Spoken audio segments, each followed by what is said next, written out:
Internet cables cut చేస్తే world బ్లాక్అవుటా, media రచ్చ. అసలు స్టోరీ ఏంటి? రీసెంట్గా స్టేట్ ఆఫ్ హార్మస్ దగ్గర ఇంటర్నెట్ కేబుల్స్ ఇరాన్ డ్యామేజ్ చేసిందని రిపోర్ట్స్ వస్తున్నాయి. ఫస్ట్ మన మీడియాలో ఫ్యాక్ట్స్ కంటే స్టోరీసే ఎక్కువ. వేరే కంట్రీస్కి మనకి ఉన్న డిఫరెన్స్ కూడా చెప్తే వినండి ఒకసారి.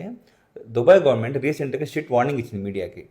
ఒకవేళ నిజంగా డ్రోన్ అటాక్ జరిగినా సరే మీడియాలో ఆ వీడియోస్ టెలికాస్ట్ చేయొద్దని స్ట్రిక్ట్ వార్నింగ్ ఇచ్చింది. అదే మన ఇండియాలో అయితే ఇంత జరిగితే ఇంత చూపిస్తారు, దుబాయ్లో ఎంత జరిగినా ఇంతే చూపిస్తున్నారు. అదే డిఫరెన్స్. జనాల్ని భయపెడతంలో ఇండియన్ మీడియాకి మించింది లేదు.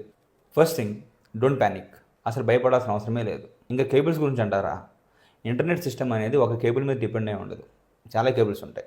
ఎస్, ఏషియాకి, యూరోప్కి, ఆఫ్రికాకి రిలేటెడ్ అయిన మెయిన్ ఇంటర్నెట్ కేబుల్స్ చాలా వరకు స్టేట్ ఆఫ్ హార్మస్లోనే ఉన్నాయి, అనుకుని రెడ్ సీలో ఉన్నాయి. వాళ్ళు కావాలనుకుంటే దాన్ని డ్యామేజ్ చేసే ఛాన్స్ ఉంది, బట్ ప్రస్తుతానికి అయితే అటాక్ స్టార్ట్ చేయలేదు. అసలు ఇంతకుముందు కేబుల్స్ కట్ అయ్యాయా?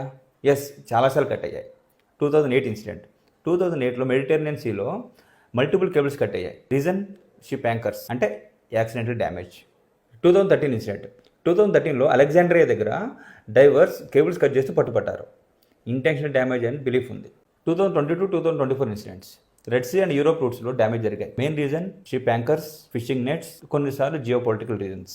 వరల్డ్లో 500+ అండర్సీ కేబుల్స్ ఉంటాయి. ఒకటి కట్ అయినా డేటా వేరే రూట్స్కి ట్రాన్స్ఫర్ అవుతుంది. ఒకవేళ కేబుల్స్ డ్యామేజ్ చేసినా సరే రీరూటింగ్ ఎఫెక్ట్ వల్ల నెట్ స్లో అవ్వద్దే కానీ టోటల్ ఇంటర్నెట్ షట్ డౌన్ అయితే అవ్వదు.